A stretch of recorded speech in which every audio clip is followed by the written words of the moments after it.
Los Angeles Police calling all cars, attention all cars.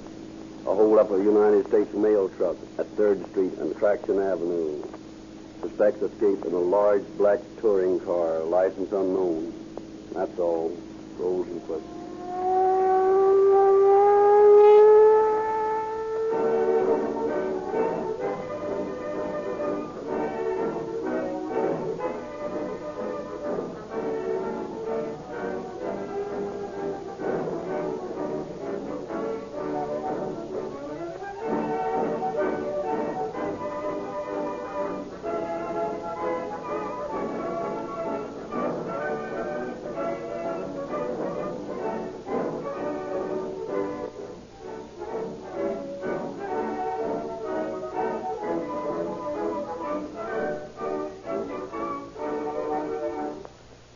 Ladies and gentlemen, many people ask us where we get the name cracked for Rio Grande's great gasoline.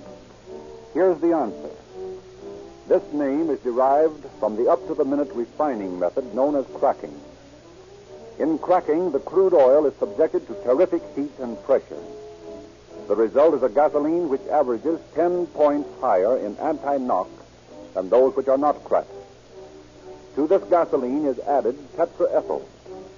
As a result, you can buy Rio Grande cracked with tetraethyl, the gasoline which powers more police cars, fire engines, and other emergency equipment in the great Southwest than all other brands combined.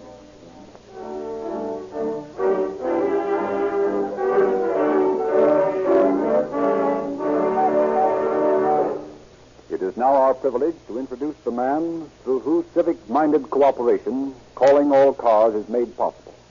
Chief James E. Davis of the Los Angeles Police Department. Chief Davis.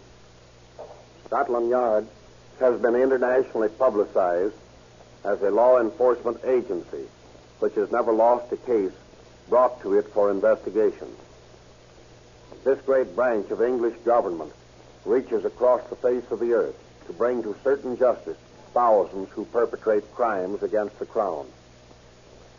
In Canada, the Northwest Mounted Police has established a world-renowned reputation, the ideal of every imaginative youth, that of always getting their man.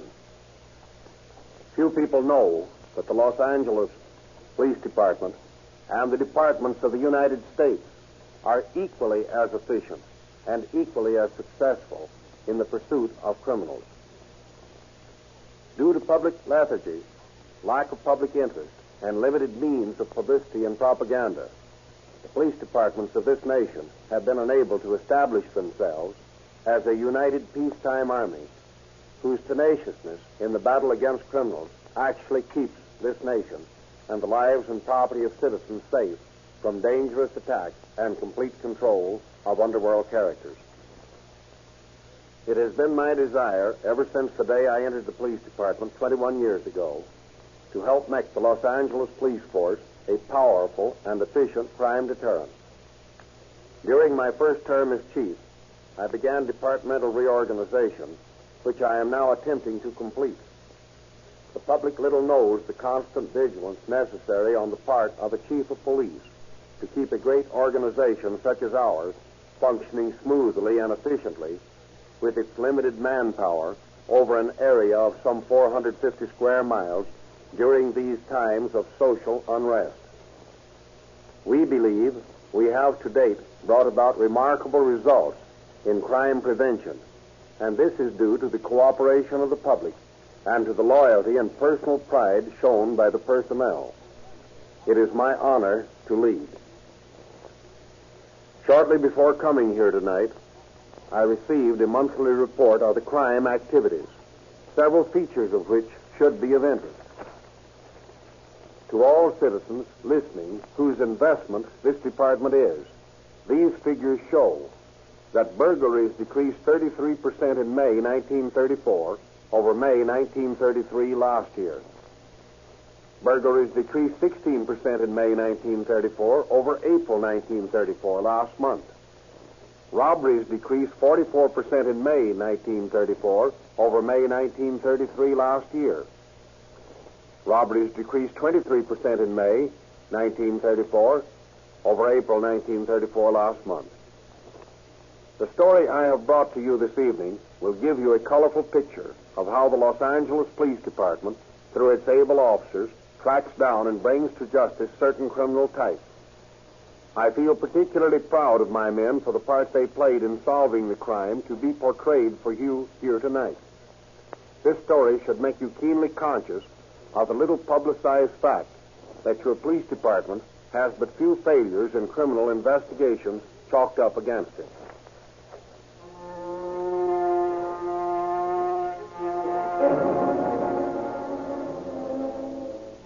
The scene is the Los Angeles County Jail. The time is the summer of 1925. The cast is comprised of Herb Wilson, ex-parson turned notorious mail robber, awaiting transfer to San Quentin to begin a life term, and Chuck Wagner and Sam Sandberg, being held under charges of robbery for the theft of $19,000 from an oil company messenger. The curtain rises on two adjacent cells, one occupied by Wilson, the other by Sandberg and Wagner, who are at this moment being readmitted to their cell by a guard. The play begins. Well, Chuck, that's well. Yeah, it won't be long now till we're out of this. Pipe down. Listen. That's Herb. Tap back to him. Can you hear me? Not very well. Come on up to the front of the cell. Okay. Yeah, how's this? Better. How'd you make out? Our mouthpiece is going to spring us okay. That's swell. How much, Peters? $10,000 bond. A piece? Yeah. Hey, that's pretty high. You think you guys are worth it? Why, sure we do. How about it, Chuck? You're damn tootin' we are. Once we get out of this bogey, we'll knock over that much in no time. How? Holding up messengers? Maybe. Then why don't you birds wise up? What do you mean? Well, if you don't, you'll be spending the rest of your lives in stir. You're a fine one to talk. Look where you are. Yeah. Well, I never went to the can yet for no lousy few grand. I done pretty well while I was knocking them over. And now they got me for good. Well, that's okay, too. But it ain't no reason why I shouldn't just stare a couple of pals of mine straight. Of course, if you don't want the benefit of my advice, that's different. No, it ain't that, Herb. Sure, we'd like to hear your angle. Well, how about you, Sam? Sure, I would. Come on, let's hear what's on your mind. Okay. Now get this. Sam, you got the big stride of Leavenworth this fall for that car then, don't you? Yeah.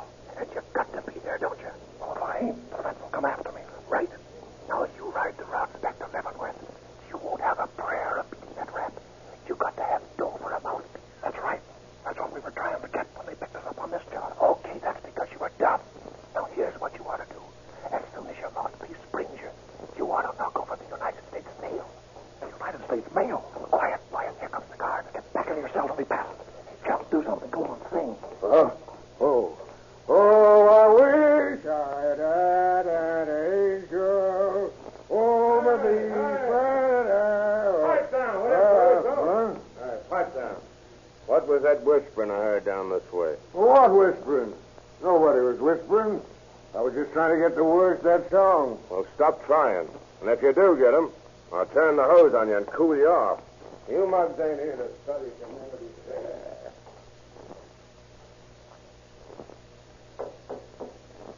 Answer him, Sam.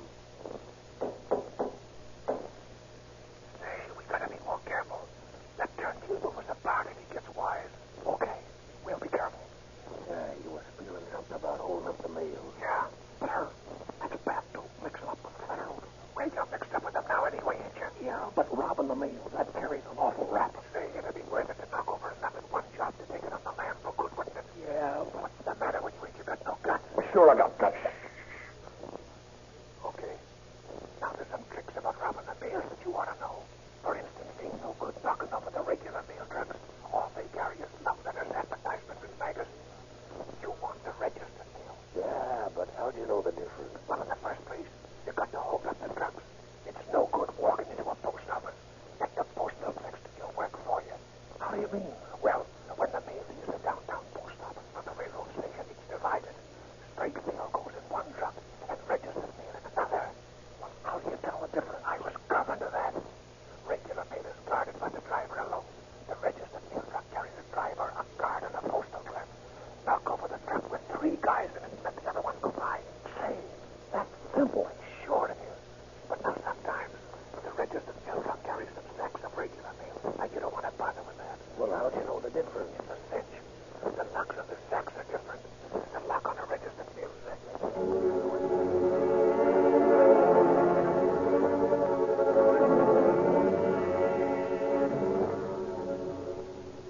In Sandberg and Wagner, Herb Wilson finds eager pupils. During the long days they pass in prison, waiting the arrangements for their bail, the two tyro mail robbers learn in every detail the technique of the highly specialized job of looting the post. Then, as soon as they're released on $10,000 bond, they propose the mail job to their confederates, Dago Frank Pesciona, Jack Davidson, and Harry Burke. Plans are carefully laid. And at 9:20 on the night of October the 7th, 1925, Wagner, Pesciona, and Sandberg are loitering in the shadows along 3rd Street. Herb tells me the truck leaves the arcade station at 9:15. They ought to be along here any minute now. Guess they load onto the eastbound limited that pulls out of the Santa Fe at 9:45. Yeah, I think they do. Say, where's the jock and the kid? I thought they were going to be along, huh? No, I sent them out to steal another car. We're going to have to make a quick getaway when we pull this job. Here comes the truck now. That's the regular mail. How you know that? Just the driver aboard. Here's number 2. Let's see what she carries. Regular mail, too. Look, here comes another one. That's it. See those 3 guys up front? Sure. That's the guard and the postal clerk with the driver. And say, look, it's the last truck. If they run them in that order tomorrow night, it's a cinch.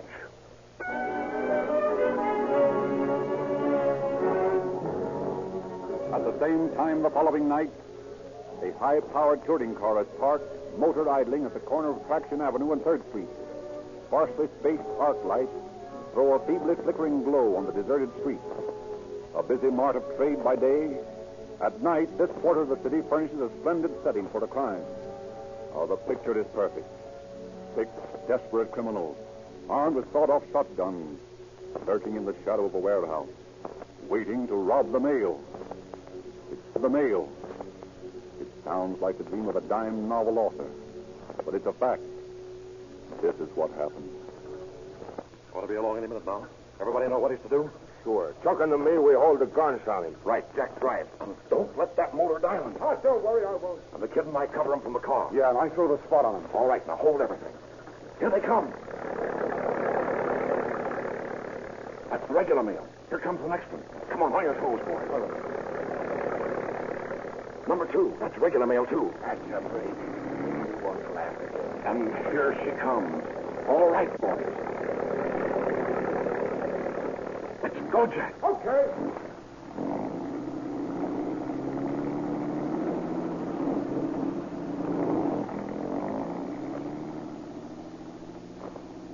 Okay, Jack.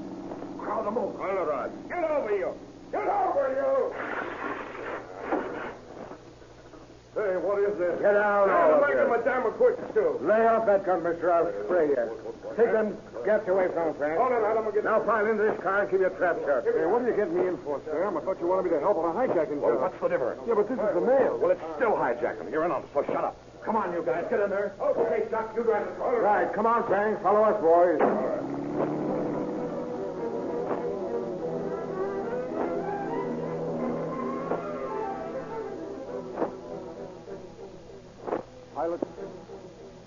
Piloted by the bandits, the mail truck is driven 12 blocks, closely followed by the robber's car.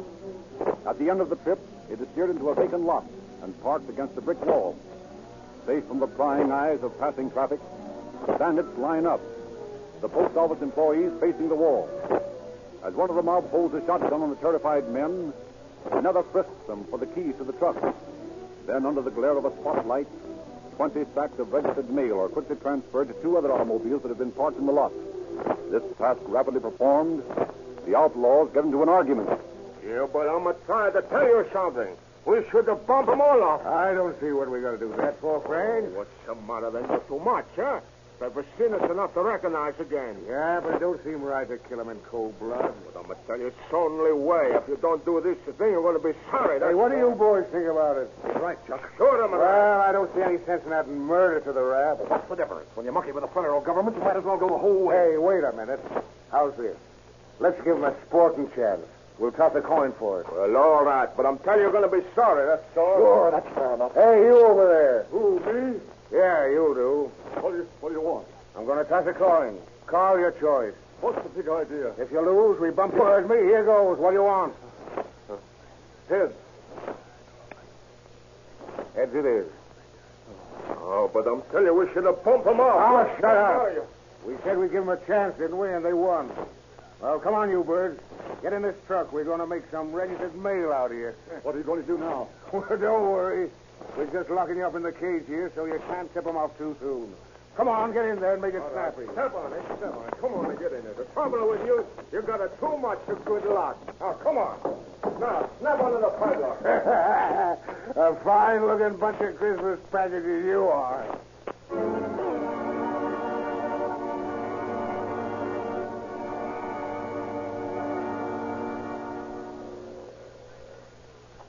Robbery detail, Captain Cato speaking. What?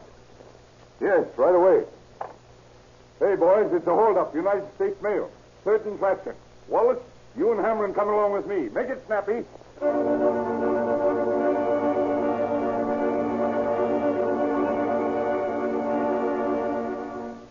Captain Cato and his men arrive at the scene of the robbery a few short minutes after the bandits have made their getaway. They release the frightened post office employees, and from their excited and garbled accounts, they reconstruct the crime. However, everything has happened so quickly, and there's been so little light, that none of the men can help the police with a very adequate identification of the robbers. No fingerprints are found on the mail truck, and although Captain Cato prosecutes the investigation to the utmost, little headway is made until late the next day, when the suspicious citizen unwittingly comes to the assistance of the police. Yes, sir. What can I do for you? Policeman, I've been all over this place, and finally they sent me to you. Yes, well, what is it? Well, I shouldn't want to cause any trouble, but I got my suspicions. Suspicions about what? About this $20 bill here. Well, what about it? No, a fellow owed me $20, see? And he paid me back today, and he says, this ain't counterfeit, but don't take it to the bank. And so I got my suspicions. I ain't going to be done out of no money, and I want you to tell me if this money's good or there ain't it. Well, where'd you get it? I'm telling you where I got it. Yes, but what was the name of the man who gave it to you? Why, Robert Cargo's his name. Where does he live? That I don't know. Know where he works? Sure, in a garage by Victor Boulevard. But would you tell me if this money is any good? Well, I can't tell you tonight. Our money expert isn't here. But I'll tell you what I'll do. What will you do? I'll give you two $10 bills for that 20. What? Mr. Yamashuga? What do you want it for? Well, I can't tell whether it's counterfeit or not. And you want to be sure. So I'll give you good money for it. Why should you be taking a chance like that? Listen, do you want good money or not? I'm doing you a favor. Well, I should be turning down good money. All right, so I'll take it. Good. Here you are. Thank you, mister. You're welcome. Good night. No, good night. Send Wallace in here. You want to see me, Captain? Yes. You got the serial numbers of that dough lost in the mail robbery? Yes, right here. Let me see it. Uh-huh. Here it is. What's that? One of the bills stolen from the mail truck last night. We're looking up a mechanic by the name of Cargo in the morning.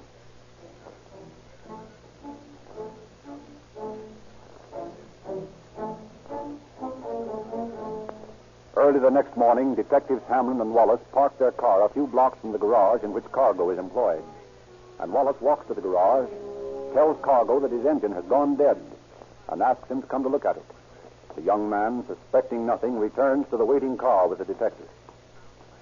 Here we are, this black sedan. Now, what seems to be the matter? And that's what we want to find out. You're under arrest. Hey, what is this? Snap the bracelets on him, Hamlin. Right. Now get in that car. Hey, wait a minute. Shut up and get in. I'll drive. Now, Cargo, what do you know about that mail robbery the other night? What mail robbery? I don't know nothing. Oh, yes, you do. Well, I tell you, I don't. You know plenty about it, Cargo, and you're going to tell us everything you know.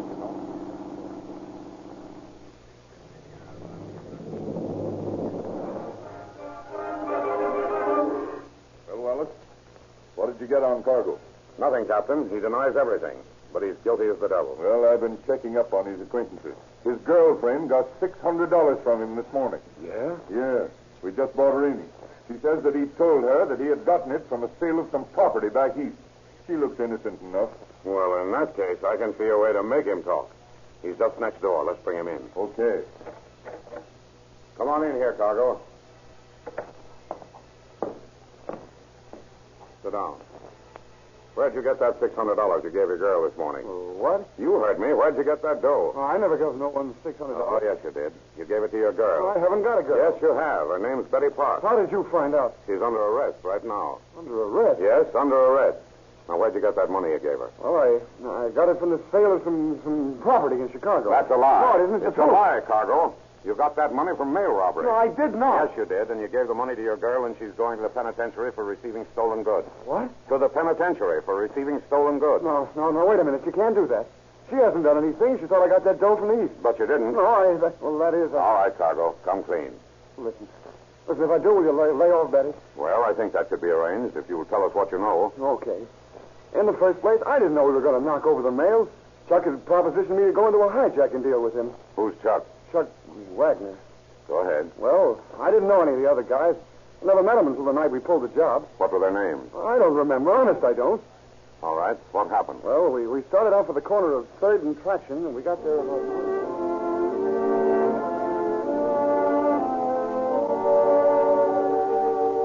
Cargo's confession leads the officers to Chuck Wagner's apartment. They enter the place with a pass key while he is out and lock the door behind him. Well, doesn't look like he skipped. No, his clothes are all here. Uh-oh. Look here. A pearl-handled revolver. Say, it's a beauty. Look at that design. Yeah. I want to take a look around and see if he's cached any of that dough around here anyway. Hey, come on. Quit playing with that gun. Let's search the joint. You know, the construction of this gun interests me. I never told you about my granddad's collection of guns, did I? No, save it for a quiet winter's evening. Look, I got an idea. What? We'll wait till he comes in, hide in this closet here, and then we'll let him walk over to the dresser. Yeah, so he can get that gat and bump us off, huh? No, I want to play a joke on him. Oh, look, we're not here to play jokes. Pipe down. Now, here's someone in the hall now. Quick, in this closet.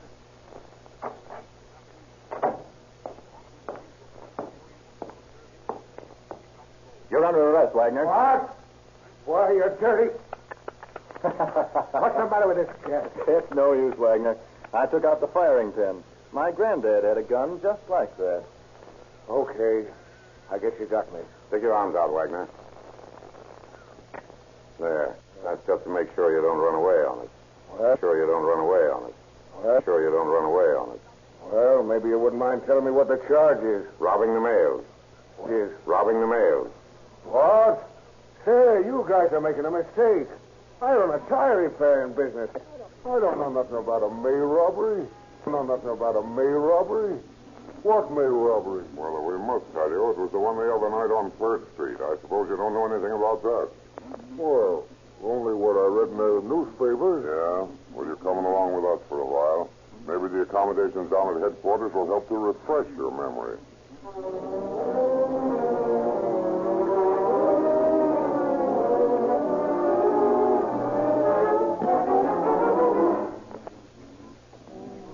Wagner stoutly continues to deny any knowledge of the robbery, but the investigation goes on. From correspondence found in Wagner's shop, the trail leads to the house of Frank Teschiona on 106th Street. Wallace and Hamron present themselves at the home of the Italian. Your name, Teschiona? Sure. What do you know about a mail robbery on 3rd Street? Mail robbery. You come here asking me about a mail robbery when I forgot my own trouble. What's the matter with you? You look like you lost your best friend. Sure, I've lost my best friend, my wife. She's run away on me. Well, that's too bad. Now, what about this mail robbery? She's like $2,000. All of my life's a saving. She's my sweet bambino, sweet little lady. Then she's a leave me, dirty tramp. Get that, Hamlin. She swiped $2,000 on him. Yeah. Where'd you get the $2,000, Frank? Oh, the money she's coming from my savings, from liquor I sell to man Orange County. Yeah, what was his name? Oh, please, go away. Can't you see I'm all sick and Who'd you tired? sell the liquor to? What? Who'd you sell the liquor to? Oh, I can't remember the name. I'm going to tell you, I'm all broke up. Please go away. Please. Sure, we'll go away, Frank, and we'll take you with us.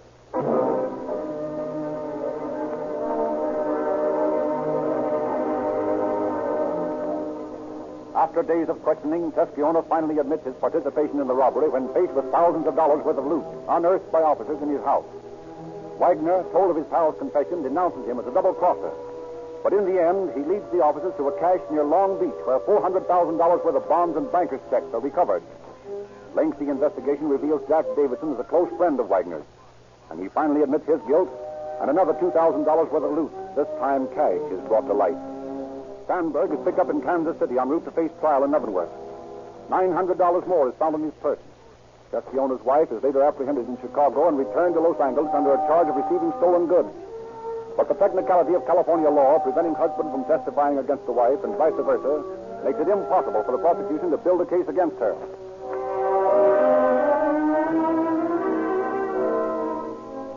October 1925, Cargo, Davidson, Wagner, and Sandberg go on trial. They plead guilty and are quickly sentenced to 25 years in the federal penitentiary on McNeil's Island.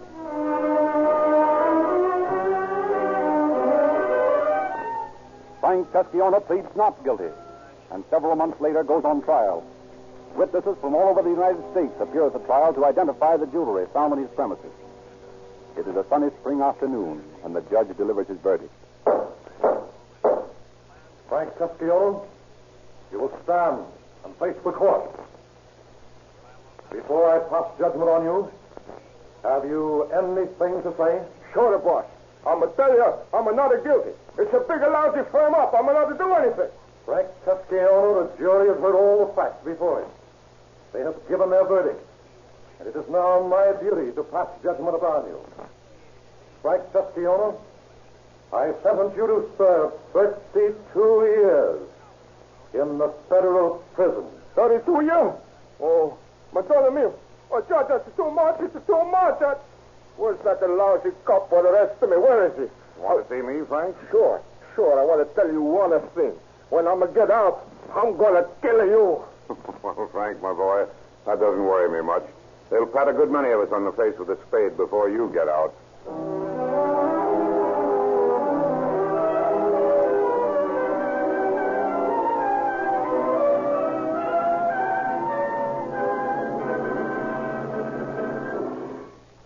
Within 3 months of the time this daring mail robbery was staged, 5 of the 6 bandits were serving time in the penitentiary. 1 man remained at large. He, Harry Burke, was sought all over the United States. In May 1926, Captain Cato received word that he was once more in Los Angeles. Lieutenants Hawtrey, Barr, and Lloyd staked for Burke, and after a wild chase and gunfight, the 6th criminal was wounded and taken into custody. Burke, it was learned, was wanted for a bank robbery in Michigan, and $35,000 worth of his loot was recovered in Los Angeles following his arrest. He pleaded guilty to the mail robbery charge and quickly followed his pals to McNeil Island to serve a term of 25 years. Too much praise cannot go to Captain Cato for the manner in which he brought this case to a speedy conclusion, and through the case he developed, secured a 100% conviction. Thank you, Chief Davis.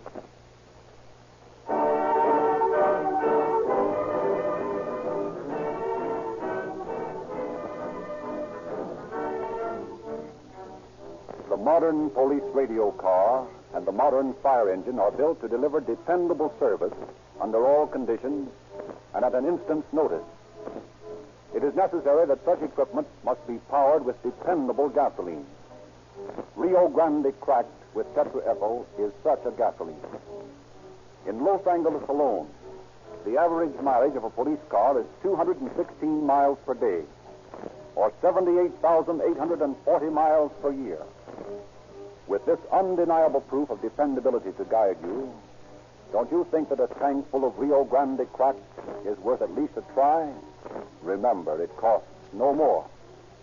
Now, here's a pointer on lubrication. Why not use as good oil as you use gasoline?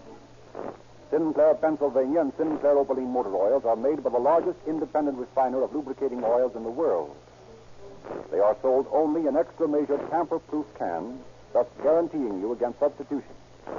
They are extra refined, giving longer life.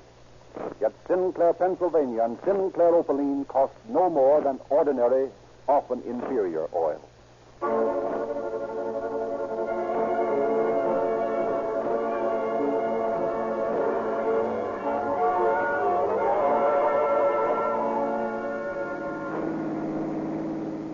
Police calling all cars, attention all cars, cancellation broadcast 28.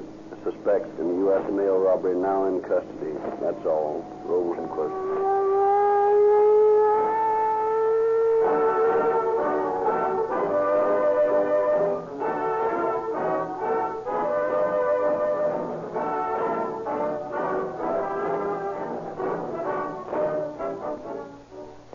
Based on the confidential files of the Los Angeles Police Department, Calling All Cars is written and produced by William N. Robson. The orchestra